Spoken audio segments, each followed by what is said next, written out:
Welcome, my people. Hola, mi gente. ¿Qué pasa? Bienvenidos. Welcome to another episode, otro episodio de Hoy En Día TV. I'm your host and producer, Yessie Rodriguez. We have another amazing Thursday segment like we usually do here on Hoy En Día TV. I'm going to bring on my amazing co-hosts. We have Dr. Ciandra Dilly, the actionist, and Nadine Barton, author, entrepreneur. Yes. Both of them are author entrepreneurs, but hey, welcome, lovelies. ¿Cómo están? How are y'all? ¿Cómo estás? It's another Thursday. A rainy one at that. Well, it was raining since last night, but it stopped now. So still a beautiful day either way. How are you guys doing? Phenomenal. I'm doing great. Lovely. Can't complain. And even though it's raining, it's good, right? It's needed, especially for the pollen. I'm feeling a little better. So yes, thanks be to God. So yes, that's good. Yeah, the rain is needed. I'm super excited because, as you all know, I think I've been talking a lot on the show, or maybe I haven't. Maybe I've been talking to other people out in the community. I've been talking about my grass, right? My yard, which is one big weed. We're talking about you pay all this money for your homes, and they put down crappy grass. And my grass is Bermuda grass, so it's just one big weed. It just really sucks.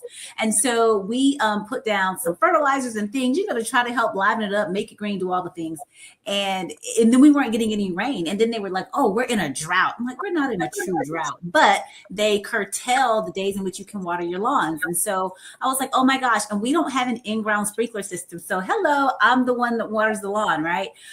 And so I'm thankful for the rain because now the Lord has been watering my lawn all week. And so I'm like, yay, I haven't had to water the lawn. See, I go out there with the I'm going to send it to you, but I bought it from Home Depot where I could use it to kill the weeds. And it's been working. It killed the weed. You just attach it to your hose and you spray it.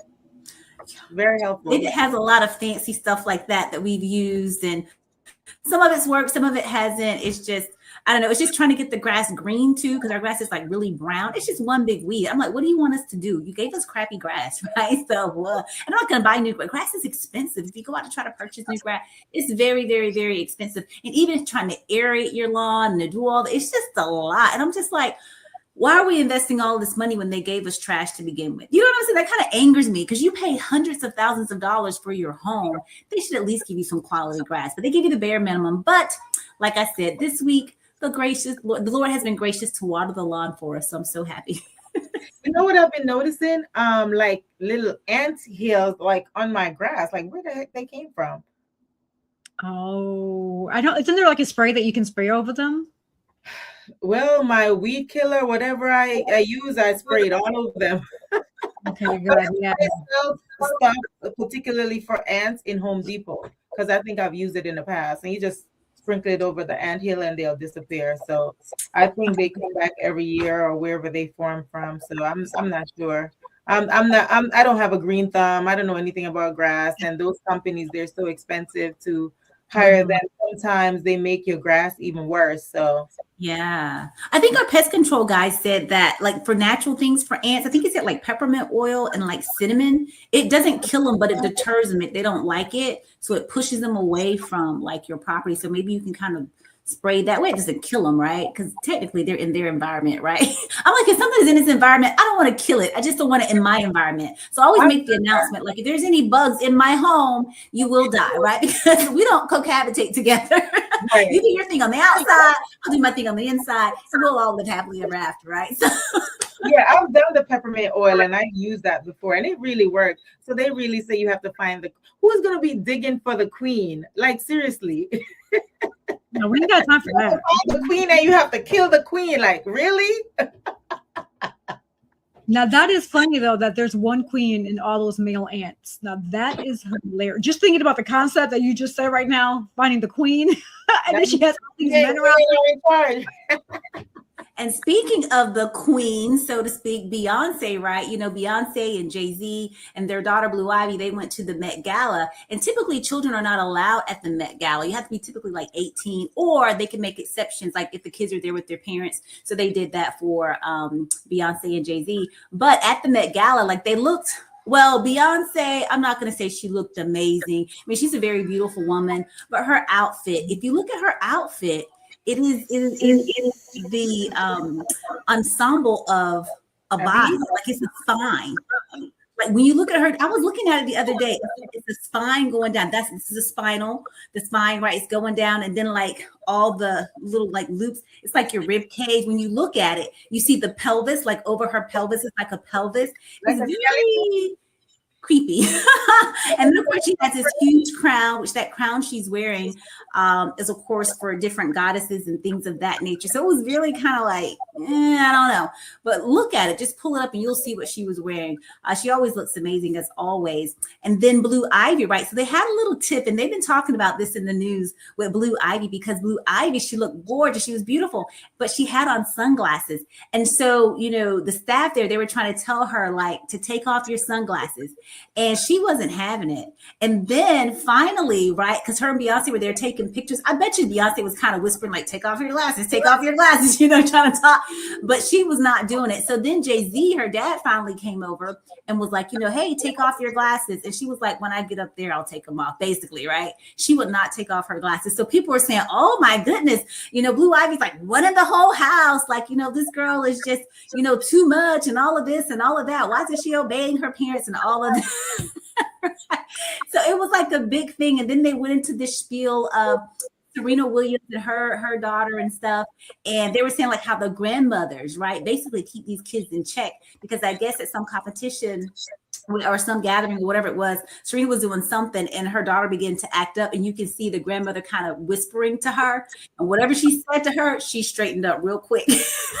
Whereas like when mommy and daddy was saying stuff, the kids are like, whatever. But when grandma comes in, okay, it's like, yeah, I'm going to walk the line. So what do you guys think about that? You know, with these celebrity kids, because, you know, they're very entitled. A lot of them, I'm not going to say that they're spoiled, right? They're very, very blessed, right?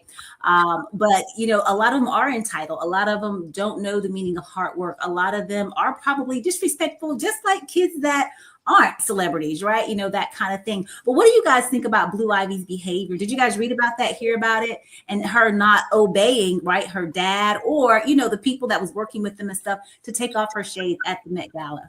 I have not heard anything about it, but I mean, I'm sure, like, you know, like you said, not all of them are spoiled. I'm sure there's probably a lot of discipline into some of the household. It's just that these kids, they're going to do whatever the parents allow them to do. And I'm sure not all parents in Hollywood allow their child to act like that. So it's whatever the parents allow them to do. And it's what Jay-Z and Beyonce allow her to do, you know?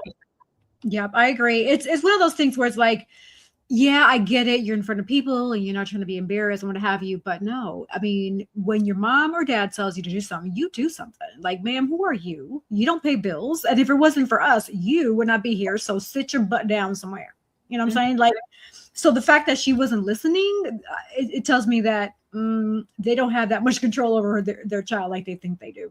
Funny you talk about that. So literally before the podcast, probably like 20 minutes before, I watched a video on Instagram, and this kid, you know, they were going on a road trip, and the mom told him, you know, turn off the rap music, and he attacked them. He attacked the mom. He was fighting her in the car. I think I sent it to the group. I don't know if it was on Instagram or Facebook, but I sent it to you guys.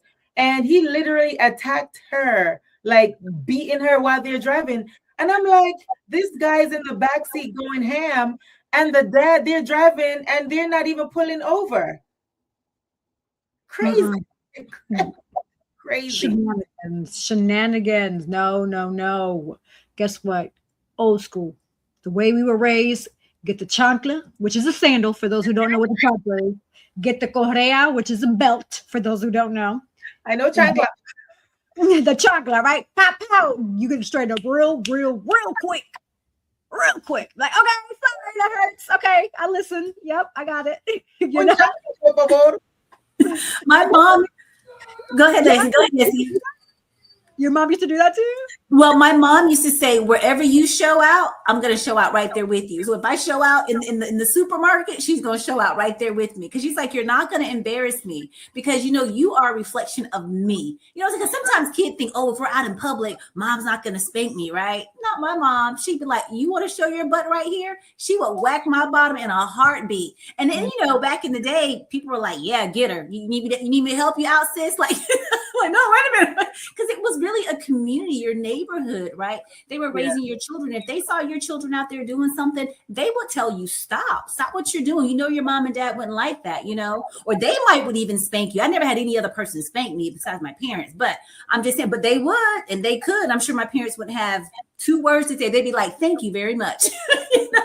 But it's a different era now. And I believe because, you know, I know everybody don't believe in like corporal punishment, you know, and spankings and things of that nature, but the Bible is very clear. You spare the rod, you spoil the child. I'm not saying spanking is my default, is my first go-to. We're having conversations. We're talking about, what are you doing? Why are you behaving this way? What's going on? Because the kid might be going through something emotionally, and it might just be where they're at in their developmental span. Parents have to really understand that as well, because I do believe that children receive a lot of unnecessary discipline or spankings because parents don't take the time to understand where they are developmentally, right? And just how they're going to behave. They're just going to do some silly things. But when you begin to understand that, like, oh, okay, they're 5. Okay, now they're 9. Okay, now they're 13. They're going to do certain things, right? So you got to be aware of those things and begin to have the dialogue with your children. My mom, you know, was old school, but she would always say, I mean, my mom would repeat it like a million times. Don't do that. Don't do that. Don't do that. Like a million times.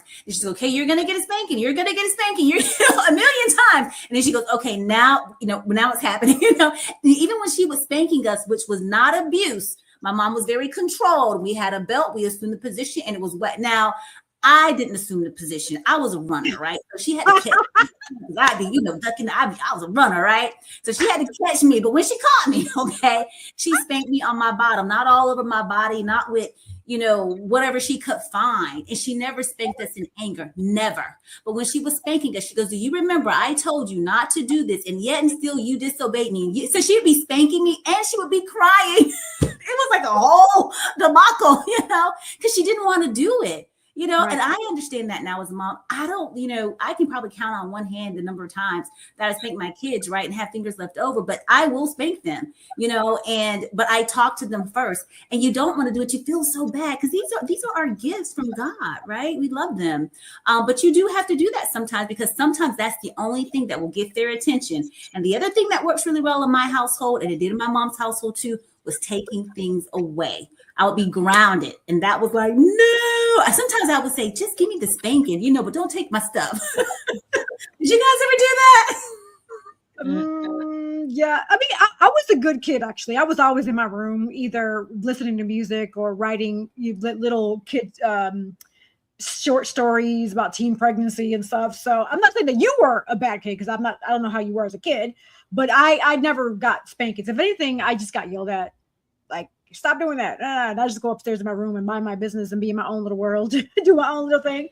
But I would get yelled at for having loud music, because I always loved like loud boom, boom, boom music. So I'd be in my room jamming like I was at a club, and they'd be coming knocking on my door. That's I didn't get spanking. I got abused. You got abused? Oh, I'm sorry. No, it's okay. I'm sorry. But no, you know, it's interesting because we're talking about it. It's okay. We're talking about this, right? And I recently saw the Michael movie, and that, like, I was crying when I saw that movie, especially how Joe was with Michael. But then I'm zooming out, right, as a parent, right? For whatever reason, he felt the need to do this to keep them disciplined. But I felt like a lot of his tactics were very... It was unnecessary, extreme, right? But then at the same point, we wouldn't have Michael the way he is today because of that. You know what I'm saying? So it was like a cause and effect. And Michael was such a beautiful soul. Like, even the song that I'm about to say now, I don't know if you ever heard of They Don't Care About Us, but it correlates to like the whole music concept too, how he says, all I want to say is that they don't really care about us. Enough is enough of this garbage. He says, skinhead, deadhead, everybody gone bad, situations, aggravations, everybody allegation, innocent on the news, everybody dog food, bang, bang, shot dead, everybody's gone mad. So earlier on Instagram, I found a video that had just the lyrics, and I listened really closely, and I was like, wow, that's deep. So I remixed it. And guess what happened? Because I remixed it, and because of the lyrics of the song, Instagram and Facebook decided that my video was blocked.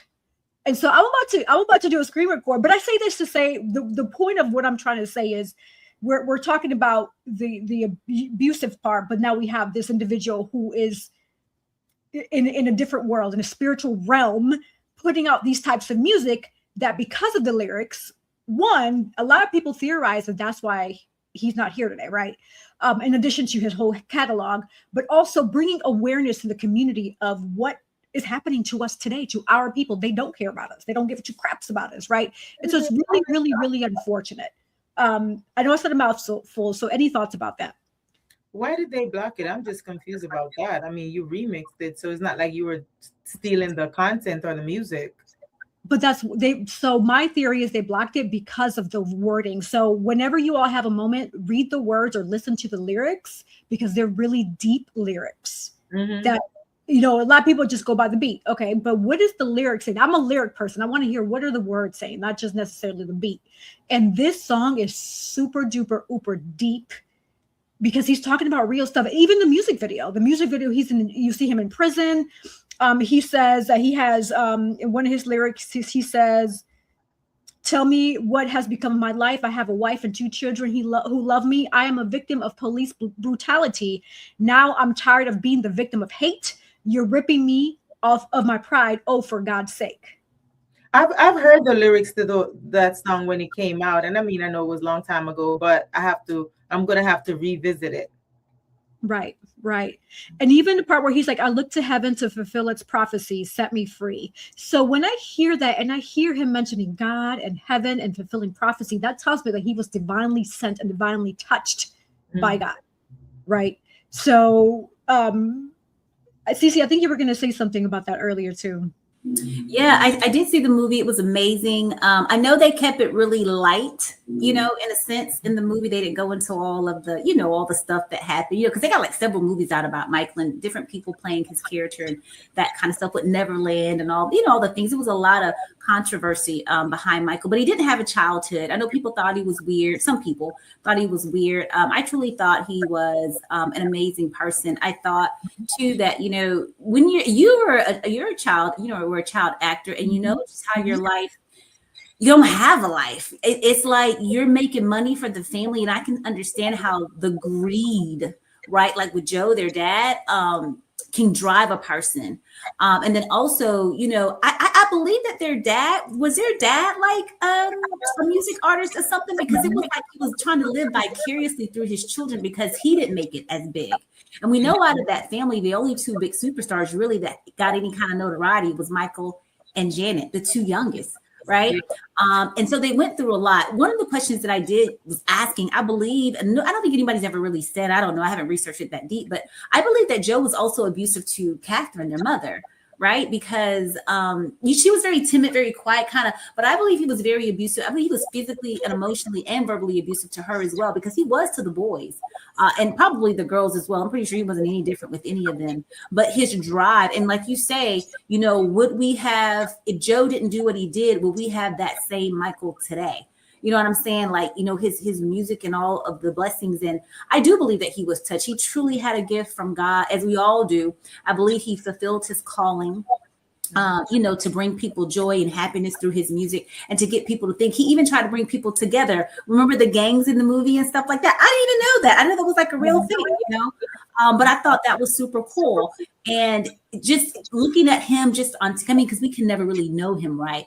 But just seeing, how he's portrayed on TV, seeing him, in the news and like going to the concerts and all, he just seems like a really cool and good person. I didn't believe all the things that they said about Michael. I know some people may have.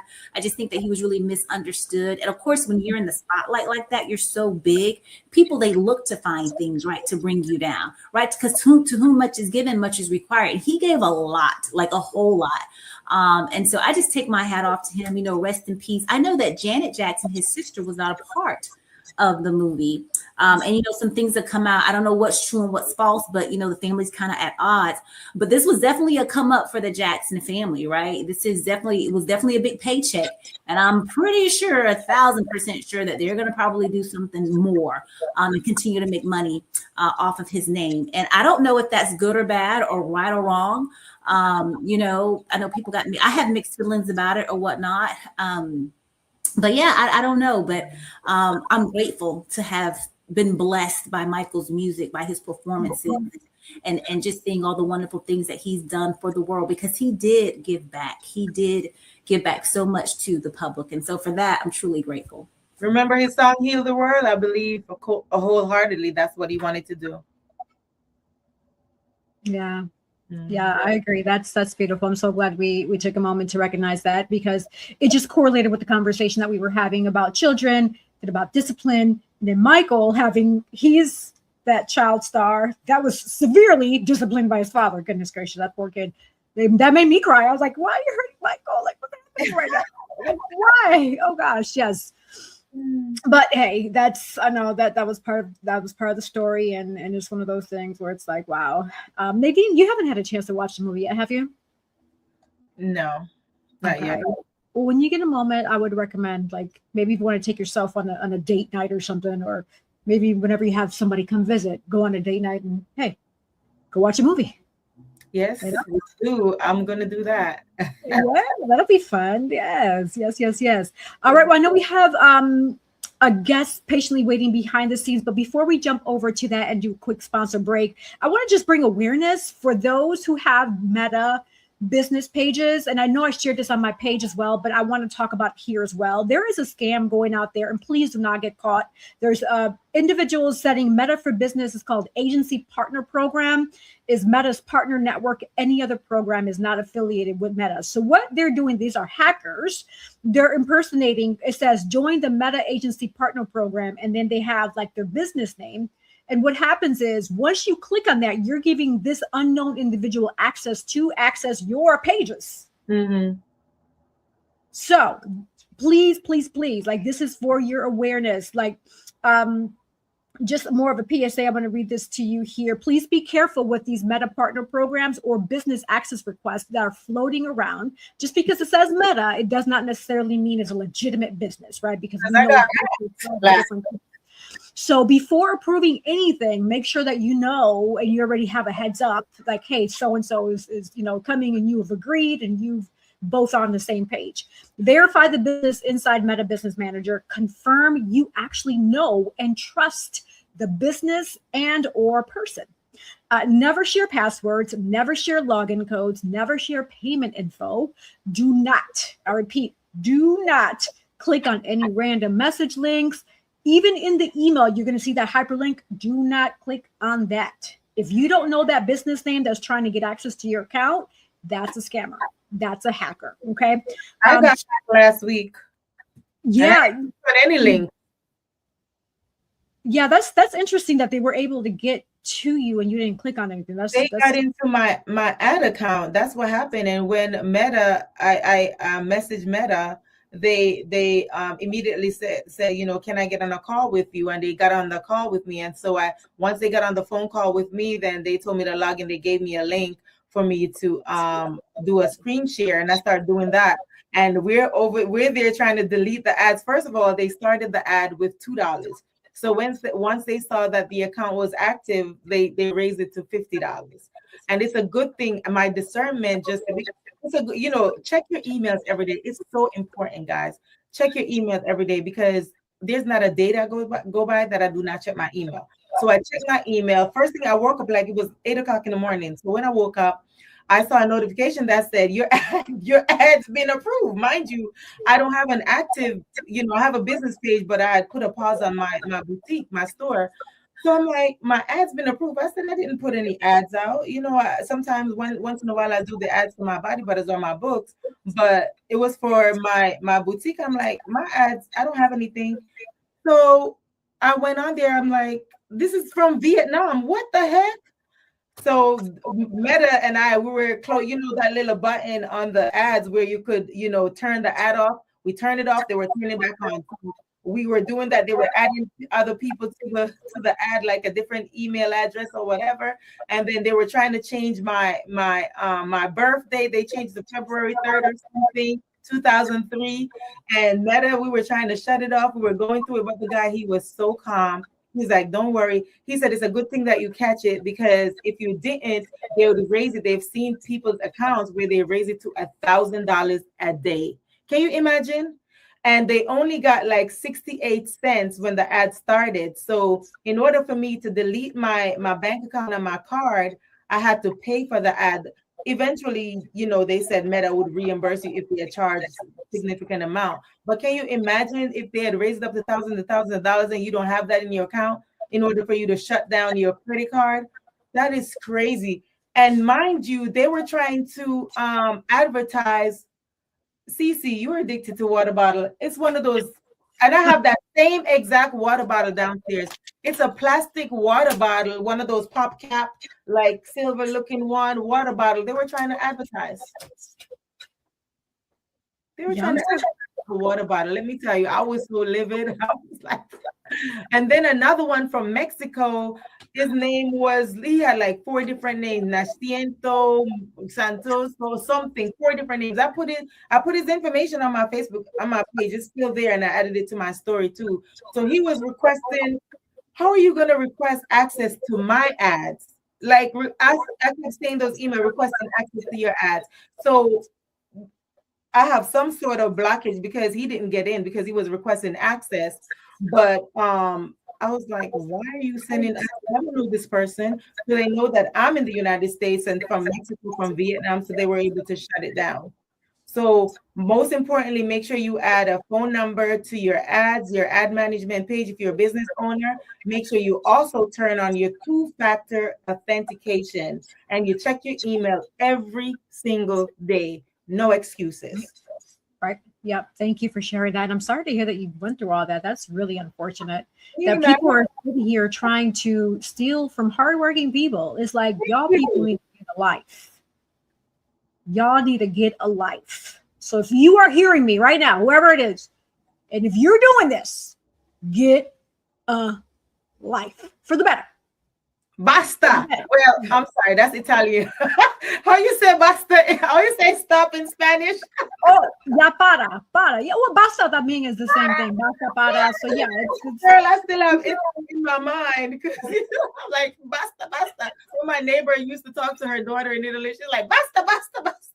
That is so funny. You are hilarious. All right, we're going to go on a quick sponsor break. And then when we come back, we're going to do an intro for our guest. And we're going to have our amazing guest that has been patiently waiting for us behind the scenes. So don't go anywhere. No te vayas, because Hoy En Día TV will be right back. At Cab Zenza, we believe beauty is a ritual, not just a routine. Rooted in intention and inspired by nature, our skincare is crafted to nourish more than just the skin. It nourishes the spirit. Every jar is made with purpose. Because when you flourish inside, it shows on the outside. Cab Zenza's isn't skincare, soul care. From the moment that I put this Cab Zenza on my skin, it feels most amazing. As you can see, it has your skin glistening, it's moisturizing. You too should get Cab Zenza. Luxurious body butters. Are you looking for the perfect shirt for that special occasion? At Collective Custom Wear, we bring your vision to life. From weddings, family reunions, anniversaries, or casual outing with friends, express yourself with your unique style and leave a memorable mark. Order now. Our custom shirts are designed just for you. A bold builder of people, purpose, and platforms, Girls with Gigs helps high performers and those desiring to achieve more shift mindsets and activate purpose. Whether it's career or leadership development, personal branding, or knowing your worth. In the job market, transformation has never been closer because this is where purpose meets action and dreams become destiny. Book your free consultation today at www.girlswithgigs.com. Yes, so as we know, our skin is the largest organ in our body. Make sure it stays hydrated. Invest in Cab Zenza today because Nadine Barton is going to hook you up with her body butter. Yes. Also, finding your purpose may not always be easy for many, and that's okay because we have Dr. Ciandra Dilly who is here to help you find your purpose. And for those who are looking for custom-made shirts, whether it be for birthday, anniversary, work gathering, holiday, what have you, guess what? Collective Custom Wear is here. We have these Hoy En Día TV shirts. and bodysuits available, custom made, and yours can be custom made too. So order now. All right. Yes. So, lovelies, who is going to read the bio? Cece, would you do us the honors? Okay, perfect. Absolutely. Absolutely. So I have the pleasure of introducing Moreyah Pierre, who is an educator, curriculum developer, special education advocate, and community leader with over 15 years of experience supporting students, families, and communities. She's deeply passionate about advocating for neurodivergent learners and individuals within the special education population, ensuring they have access to equitable support, meaningful opportunities, and environments where they can thrive. Her work spans special education leadership, IEP development, parent advocacy, curriculum writing, and the creation of educational programs designed to empower both learners and educators. In addition to her professional work in education, she is actively involved in the community development, mentorship, and cultural leadership. She's helping to build systems to support and strengthen families, encouraging personal growth, and preserving values-centered living. With a strong focus on practical solutions, accountability, and whole person development, Moreyah brings a dynamic perspective that blends educational expertise, advocacy, cultural awareness, and lived experience. Her voice is rooted in service, empowerment, and meaningful change, making her both relatable and impactful in conversations that inspire growth, healing, and transformation. Without further ado, let us welcome Moreyah Pierre. Hey, hey, hey! Greetings. Hoy En Día. Yeah. We're so happy to finally have you here. You look amazing. Woo-hoo. You all do too. Thank you. Yeah, thank you so much. And we're, like Cece said and Nadine said, we're truly thrilled to have you here on Hoy En Día TV. You have an amazing bio that Cece just read for us. But in a nutshell, who do you say you are, Moreyah? I am so many faces and so many things, but I guess I could only say one thing. I am a disciple of teaching and sharing, right? And discipline. Still struggling with discipline, but definitely disciple. So, the requirements, expectations of who we have to be, even as women, So that's who I am. Always a disciple, trying to get to be that woman I'm supposed to be, right? The one that was decreed. This is who you ought to be here in this world. Always a struggle, but push through, right? Absolutely. I get it. That's how we got pushed through. That's what makes women like us strong and resilient, because we do push through the good, through the bad. When times get tough, we find ways to push through and keep going. So praise be to God. So you have over 15 years of experience in education and in advocacy. What first inspired your passion for special education and supporting neurodivergent learners? Wow, that started a long time ago. When I was much younger, and it's interesting, you all were talking about experiences when you're younger and how that affects you. So when I was much younger, I had a cousin. We used to call her Auntie, but Auntie Tiny. I do not know, but her name was Tiny. That was her name. I was born and raised in Grenada, so that was a nickname, that's for sure. But she was locked away in a room for a very long time. That's how her family chose to engage with her. She came out every now and again, but she was always ushered back into the room. And I didn't know it had such an impact on me until I moved to the US to study. I started my studies in engineering, and then I switched to education. So when I came here, I encountered a Trinidadian teacher, Sheila Paul, is her name. And while doing her doctorate, she was teaching at Medgar Evers College. And she introduced us to special education.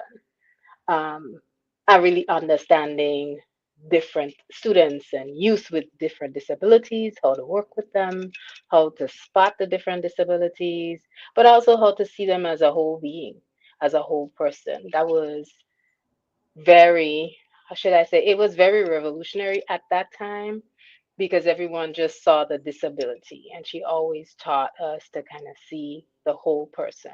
What are their capabilities? Start there. What can they do? start there. So, that is what got me started.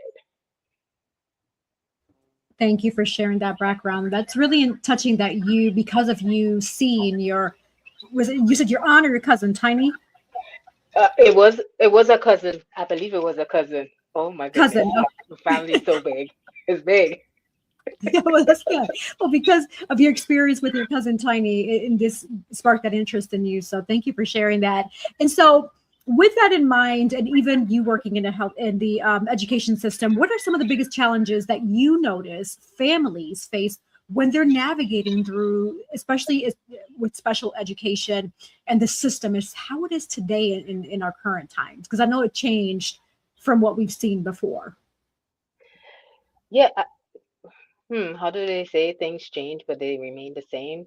It's what are the rights of parents with students or youth who have disabilities? What are your rights? Um, I noticed that there are two sides there. There's either there is a misunderstanding of what your rights are, or there is lack of clarity. Um, and so most times parents initiate the process because they're looking for help, and they call it help and equate it to a tutor. So the problem with that is they slap on the same academic expectations on a student who may not have the cognitive ability to function at the same pace at the same. So it really, it takes away from them being a whole person, because you're already saying, okay, I need you to catch up, and whatever you're receiving, it will make you catch up, but it does not. And then there is that level of frustration at times that parents have because they expect there to be an improvement, or to show growth in some ways. And if a child has a cognitive, do I have feedback? Are you all hearing any feedback? No? Okay. No. Pardon.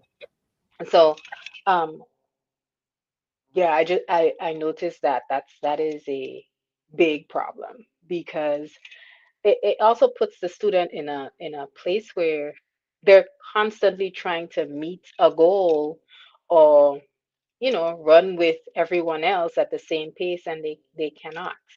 Um, our services as a special educator, our services most times, sometimes it's to fill a gap, but sometimes it's to support a cognitive, a brain that's not functioning cognitively like every other student.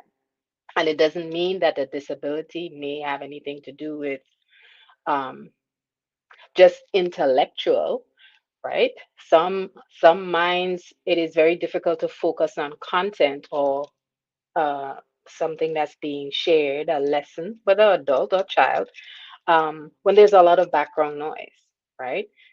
Some disabilities focus on the background noise, so everything that's closest to them becomes, impossible to focus on, because they hear the dripping of the tap in the back, and that's distorting receptivity of what is happening in a conversation.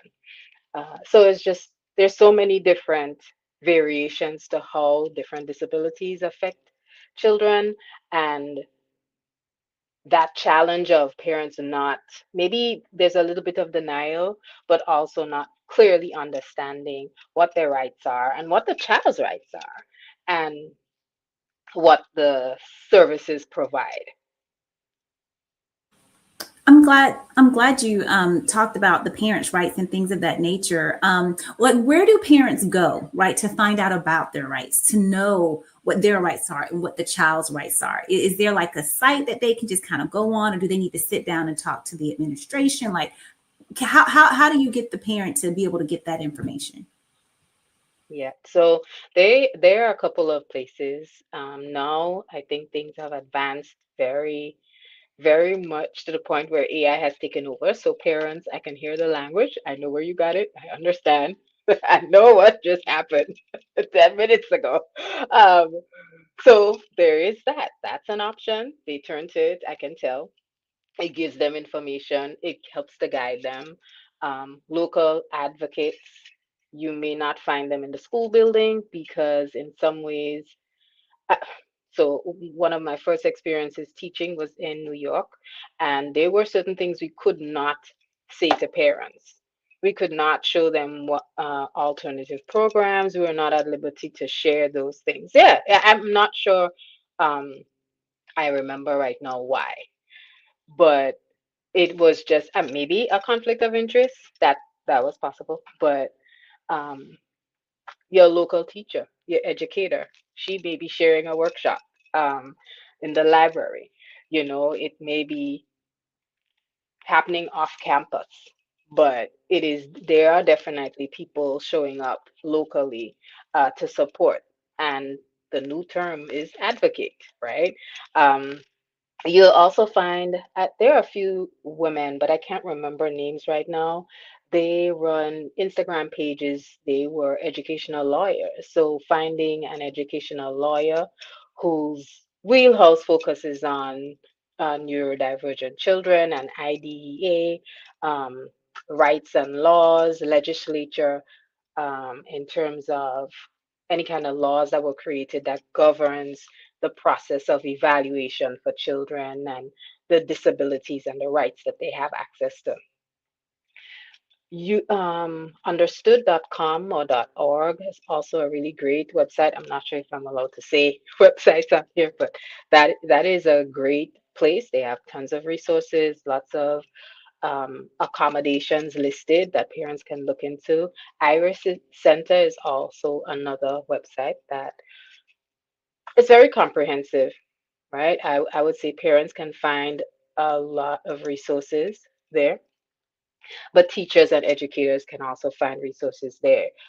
Lots of how-tos, lessons, how to implement certain strategies to support students of different disabilities, and just I think there's a lot of information out there.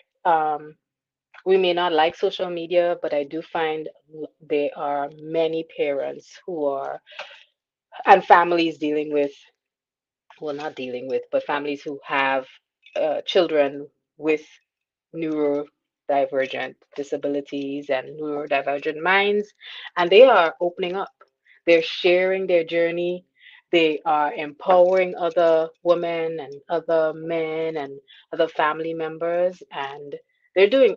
I think it is enlightening just to hear people's journey and their stories, and it is not just about the challenges, but it's also the breakthroughs, right? So many parents with young children who have had autism, they're talking about the changes that they're seeing, the shifts that they're seeing in terms of children moving from nonverbal to being verbal, right? So, and I have to pause and say, many of them speak about herbal blends, herbs, and also introducing a particular type of diet.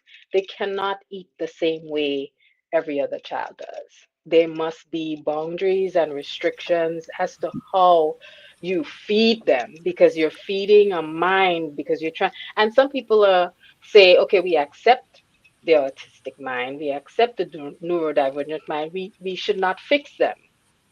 We're not saying we have to fix them, but what we are saying is, just like my body, if I do not hydrate properly, my lips will crack and lots of things will happen to my body. As a woman, there are other things that can happen. We can talk on that level too. So I just think when we're not in balance, or where the body is lacking certain things, then it shows up in different ways.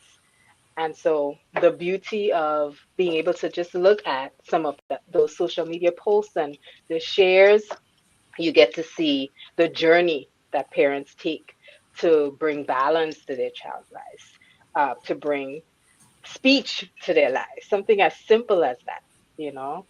I So love those, that.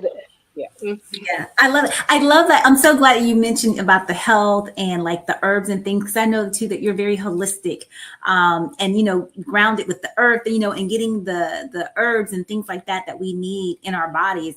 And I know you have people out there, big pharma. They're like, oh no, there's no to that stuff, that natural stuff, those herbs. Oh no, because they're about money, right. But there are things that we can utilize, right, to be able to help this. So I'm not sure. Maybe maybe you don't. But are there like like, so when we're talking about different herbs and things like that to be able to help these children that's like on the spectrum or whatever the disability may be, right? Are there certain things that we can introduce? Let's talk about some of those specific things that we can begin to introduce, into the diet, and things of that nature that may be helpful. And then also with those success stories, do you have a particular story, where the parents said, hey, we did X, Y, and Z. You know what I'm saying? And now my kid is, you know what I'm saying, speaking and doing all the things that you talked about. I'll start with the last. Unfortunately, I do not. I have more stories of parents being resistant to implementing those changes, and not realizing that it's it's not all food. No, I'm not saying it's not. It is all food and just introducing a herb or one thing, and that would be no. Many of these parents they have shakes, they have smoothies, they introduce high quality omega fats, they have overexposure to vitamin D. These are critical areas that a lot of the population lacks, right? So it may seem simple, but then, yeah, I will say I have more examples of parents being resistant. And it is very sad because when you work so closely with children and you see how food changes the way they interact or the way they're able to receive information and express that information, and when you're able to say, okay, I'm not the parent, so I don't make that choice ultimately, but when you work that closely with them, you get to see how something that's high in sodium or high in carbs or high in sugar actually affects the student's ability to focus, their pace, speech. Sometimes it even slurs speech, right? But we may not pay attention to that. But if you have someone who's working, if you have an educator who's working very closely with children, you can see the difference. So I don't have any wonderful stories, but I do have. I can say there are many families on social media right now. They are sharing their protocols, they're sharing their regimens, they're sharing what works, what does not.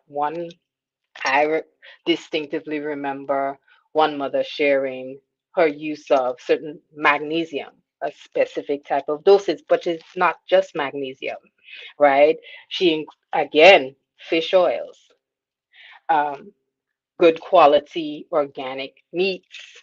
To some degree, yes, I was vegan for a very long time.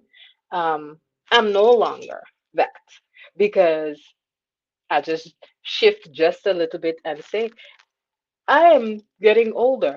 And as I'm getting older, I'm noticing that there are things that I need to supplement on. And maybe I don't need supplements. Maybe I just need wholesome food.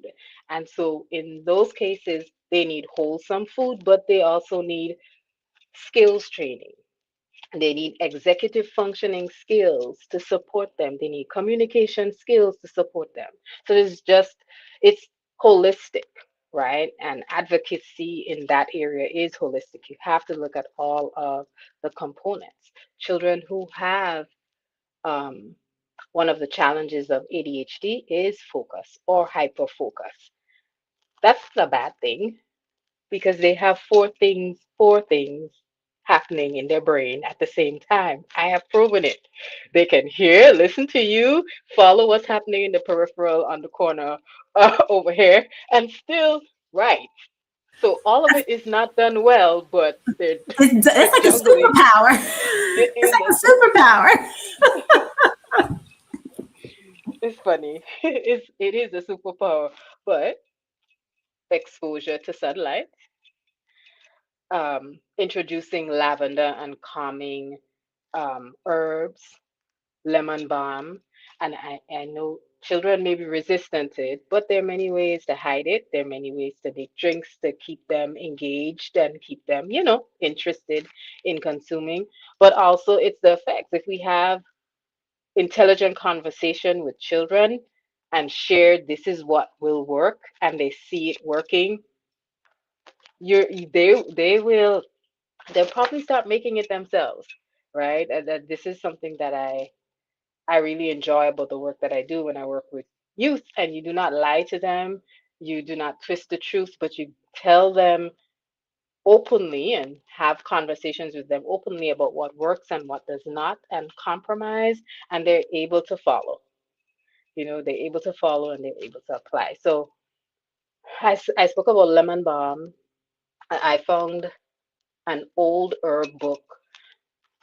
I can't remember the year that it was published, but it's an old book, very thin, and it speaks about just introducing again things like lavender, chamomile. These are things that we all are aware of, but those are very calming herbs, very calming oils that can be introduced uh, to students who have, you know, challenges with focus. Mm. So, mhm. Well, Cece, remember when I made the oil and you had that migraine? There was basically lavender and chamomile was in the oil. Yeah, and it worked. It worked. So it was a whole bunch of mix up. I can't even remember. I should have written down the whatever I put in there. Yes, chamomile and lavender can be very calming, but again, you do have to do your research as a parent, because there are some forms of lavender that are stimulating just because of the strain. So it may have citrus components to it, which I never knew. I never knew this about lavender. There are all these different types of lavender. Mhm. And if it has a citrus tone or citrus components in the molecules that are extracted from the oils, it actually stimulates. It does not calm. Yes, So you. there's that, and there's also there's a body of work that speaks to the way lavender affects hormones in children. So that's another layer of, research that a parent would have to do. So it's not just you hear something that's Mhm. just grab it and go. You have to do that research, right? Yes. That's just, yeah. Yeah, I gotta interject on that because I do the body butters and I use oil. So whenever I did my research, you have to make sure that you are because they do have oils that for skincare, and then they do have oils for like to make the home smell good and to put in sprays and stuff like that. So you have to make sure that you do your research to ensure that you're buying the right oil, because somebody could say that, oh yeah, lavender oil, go buy the lavender oil and put it in your skincare or put it on your face or whatever the case is, but you have to make sure you're not buying the oil that you're using to make your home smell good. You have to use the one that's pretty much tailored to the skincare. And there are certain dosages that you have to use too in the True. measurement when you do the mixture as well. This is true. You Yeah. have to pay attention to what can be used internally and what is for external use. Exactly. Yeah, thank you for sharing that for sure. Advocacy work can be emotionally heavy, draining, especially when you care and you're passionate about things, right? So, how do you protect your own peace and continue to stay motivated and to continue to wake up and do what you do each and every day? Yep, that's a big piece, I think, of advocacy. It's community. Community is a crucial component, right? And with some of the advocacy work I've done, the initiative called Sovereign Eats it's to create space for parents or teachers, educators, and youth who are neurodivergent. It gives us a collaborative space to share, but it's not just share because we're going to emotionally overload each other. um you know you're sharing because the objective is solution driven. The objective is collaborative work toward the improving the lives of young people who may have challenges, and creating a space for them to flourish. So again, it's not focused on self, right? So I think a lot of the times we tend to Okay, say, okay, well, I'll go focus on me now. I'll do self-care, but the self-care we do does not involve processing emotions. It does not involve focusing on supporting another person. And, you know, psychology shows us that if we are trying to support ourselves emotionally, the best thing you could do is actually serve another person, serve someone else, right? So there are lots of layers to it, but for me, I know community is important. um at the end of my name is Anu, and so Anu Life Global Ministries is the community I'm a part of. And my introduction to the community, one of the books that I encountered was really powerful. It's called The 14 Keys, right? The 14 keys. So the 14 keys reviews Ma'atic principles, and it also reviews the 7 principles of Kwanzaa. Most people know it as the principles of Kwanzaa. And so Ujima is collective work and responsibility. So it really zooms in on community again and that collaborative piece. We are nothing without community, and a community is not just random, right? In the community, you are a community. Hoy En Día TV is a community. You have standards, you have a structure, you have a system in place, and you all abide by what that structure is. And so the same is true for when we create pockets of communities, even in advocacy work. That's where your support system is. So you're offering support to others, but others are there for you. And my community is that way. And I learned this from them, and I learned this from my head. I have a master, I have a Lord.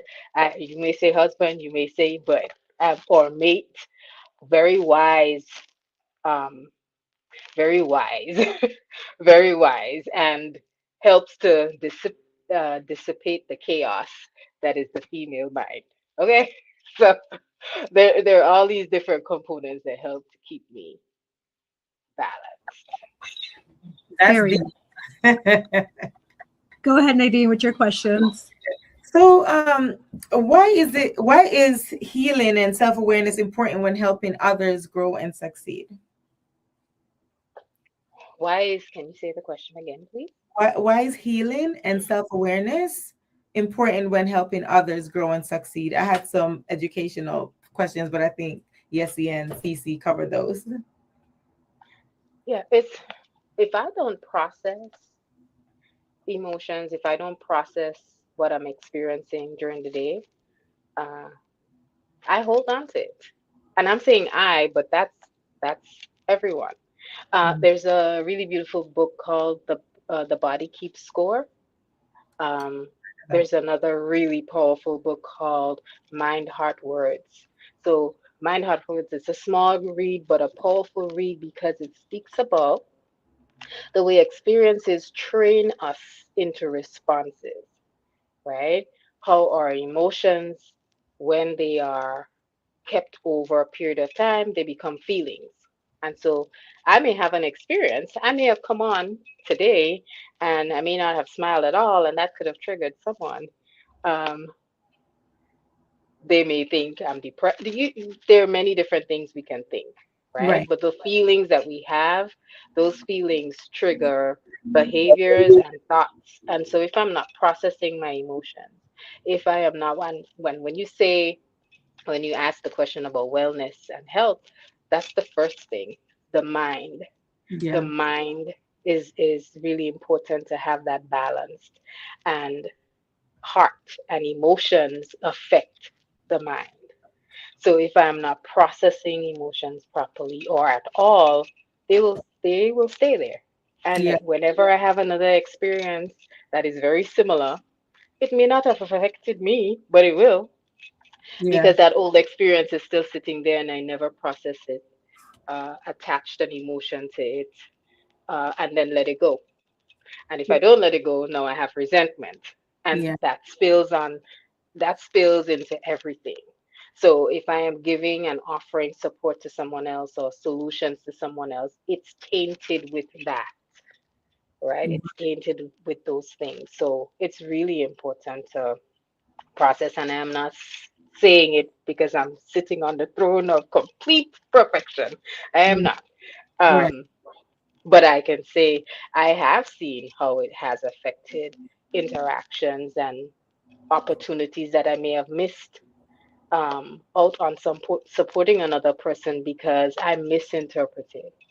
Mhm. I misunderstood the experience that I was looking at because I had other experiences myself, and yeah, it does no one any good, Yeah. So right? basically, you got to heal your chakras, all the chakras in your body. You got to make sure that they're healed and they're taken care of. So I have one more question. So how can people begin healing while balancing everyday life and their responsibilities? How can you begin healing? That's spiritual work. So now we're moving into a whole different um, level of dialogue and conversation. That is Mhm. spiritual. That is spiritual work. So if I rise in the dawn, well, I say dawning, not morning, but if I rise in the morning and the very first thing I give honor to is this, or the very first thing I give honor to is the bill sitting in the back on the desk, then um, we have a problem. It's going to affect the balance that we have. So how can we do that in our daily lives every day? The first thing is to have a spiritual balance, a spiritual guide, someone who is ahead of us, right? More developed spiritually, more developed in wisdom and knowledge to guide us. In my community, we speak of the men very highly because that is their function and role. They are discipline, they are boundary, they are law, they are order, they are status. They set the system in place. Um, and I'll touch back just a little bit because before I came on, you all were speaking about the intensity that male parent instilled order and structure into a very famous singer. Um, but he isn't the only one because as you all were speaking, I thought about Venus and Serena Williams.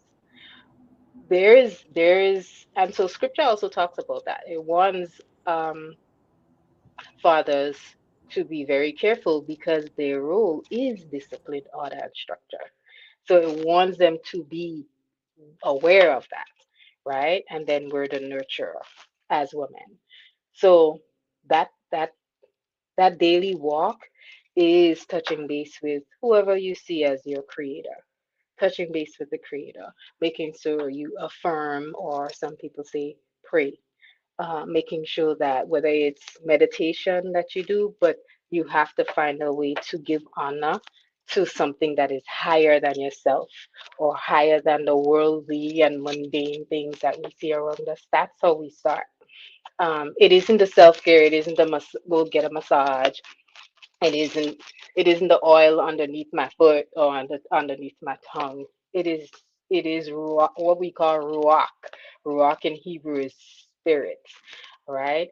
And the other thing is Torah. I've heard so many times you all share biblical references, and I appreciate that because many times we stray away. We don't realize that there's so much wisdom given there. Torah and mitzvah is Hebrew for laws and commandments, and they guide you. They guide us. There's a reason why there are food laws that tell us eat this way, don't eat that way. There's a reason why there are laws that indicate if you're a woman, these are the things you need to do when you're going through a certain time. This answers the question, Nadine, because it may seem as some people may say, okay, meditate, but everything that we do in this world is based on law, right? This spring, we're in spring. Pretty soon it's going to be summer. It's following a law. There's a law, right? Nothing we could do all of the chanting we want to change that law, but there are forces in the universe that are governed by things outside of our control. And the truth is, that's how we do daily.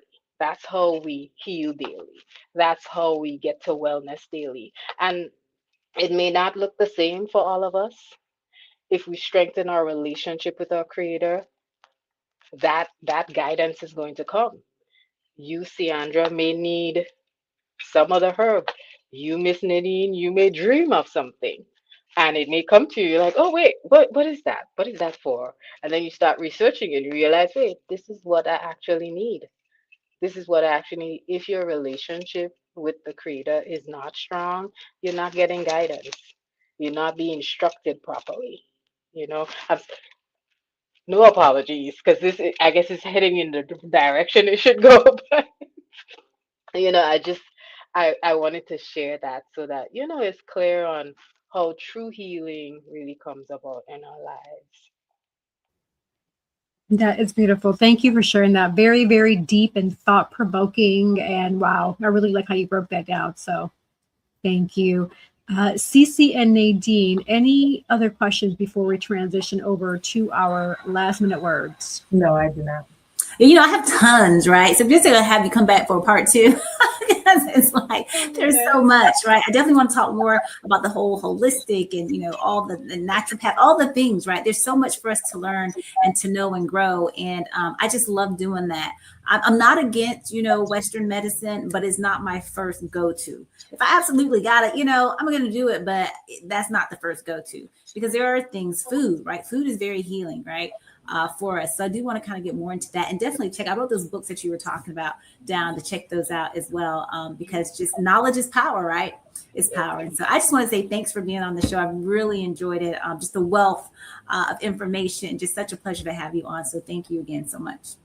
So, and I know you're from the island, so you already know that, if I get sick or if Cece gets sick, usually the first thing I'm saying to Cece, make sure you drink some tea, drink some ginger tea or drink some soursop leaf tea or something. I'm always giving her some island remedy before any medicine. So yeah, we go back to, like you say, our roots in that aspect. Yeah. Yeah, absolutely. I think that'll be a great idea for you to come back on if you're interested and available later on in the year. So we can definitely focus and hone in more on the holistic medicine approach, herbs, etc. That'll be great. So yes, I'm happy to reach out anytime. It was beautiful being on here. Thank you. I'm happy to be a part of the dynamic experience that you all create. So thank you very much for that. I appreciate it. Yeah, well, don't go anywhere because we're not done yet. So stay logged in with us. We're not quite done yet. We're going to go on a quick sponsor break. And then when we come back, what we're going to do is what's called last minute words. And that's an opportunity for you to remind the people who you are, where they can find you, follow you, if they have any questions for you or want to work with you or hire you, book you, however, where can they do that? And so usually what happens from there is I'll have Cece start us off. Nadine, you'll go third, Moreyah, and then I'll close out with my words. So, but don't go anywhere. We'll be right back with Hoy En Día TV. Dream, explore, discover with Nadine's Travel Oasis. Your next adventure is just a booking away. From breathtaking beaches to vibrant cityscapes, we handle the details so you can make the memories. Luxury, leisure, or last-minute getaways, we've got you covered. Book today and let Nadine's Travel Oasis take you places. Sponsored by Collective Wear. Available at www.yessierodriguez.com/shop and myrod-enterprise.com/shop.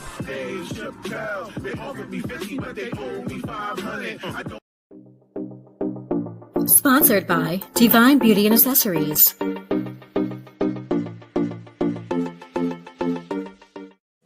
Watch Hoy En Día TV, Thursdays, 7:30 p.m. Yes, big shout out to our additional sponsors. We have Nadine's Travel Oasis. So guess what? Summer is approaching. Even if you want to go now in spring, summer, whenever, fall, travel, live, right? We have a beautiful world to see and it's time. So don't put that travel date off because you got to live life today. Reach out to Nadine. She will get you booked up and you'll be ready to fly soon. So yes. Also, Collective Wear. Shout out to our sponsor, Collective Wear. That they're separate from Collective Custom Wear. So just a clarification on that. But they are a clothing brand as well. And accessories, Divine Beauty and Accessories. Make sure to grab your accessories because you got to, there's special occasions where you got to wear your jewelry and look fly. I love my jewelry. Yeah, I love looking at my earrings and my necklaces. I just love it. But hey, that's me, right? All right. Yes, the last minute word segment. This is where we get to say, remind people who we are, where they can find us, follow us, any quotes, paragraph, whatever it is that comes to your heart. This is the opportunity to do that. So, CCB would lead us, please, followed by Nadine, Moreyah, and I'll close out. Yes, absolutely. So, hey, I'm your girl, Sienna, the Actions with Inspire for Purpose, where we equip, empower, and help you to execute your life's mission, right? We help you do that by putting it into action, right? You got to put it into action. So remember, nothing positive ever came from negative thinking. So think on those things that are true. Think on the things that are noble, the things that are just and pure. Anything that is of a good report, right? Anything that is praiseworthy or virtuous, right? Think on those things. And as always, love and light and inspire for purpose. All right. Nadine Barton, the author here. You can find me on Instagram at Nadia B_1202, as you see on the screen, NADIAB _1202, or you can find my books on Amazon. Just search my name and you'll see them pop up. And my body butters at www.cabzenzah.com. And like I always say, life is 10% of what happens to you and 90% of how you react. So treat people kind. Thank you all for having me. I am Moreyah. You can find me on Instagram at Sovereign Eats. That was my original business, Sovereign Eats, and reach out for advocacy, reach out for ideas and strategies for your youth if you're interested. We also are launching Torah loving teachers, a space and place for teachers who are followers of Torah and law, and they want to commune and just, brainstorm on strategies and how to teach in the home and teach at their jobs, reach out via email at Marsha P. Maat, that is MARSHAPMAAT @gmail.com, and I'll be happy to support you. Yeah, Moreyah, can you spell your Instagram so we can find you? Oh, Sovereign, SOVEREIGN, Sovereign Eats. Eats, okay.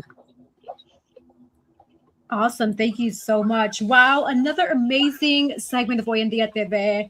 We talked about a lot, like we always do, right? Because that is what Hoy En Día is, to positively motivate, educate, inspire, enlighten, and entertain you, the viewer and listener, with each and every episode. For those who want to find us and follow us, we are available on IG, YouTube, Facebook, and also people can hear us on RSS.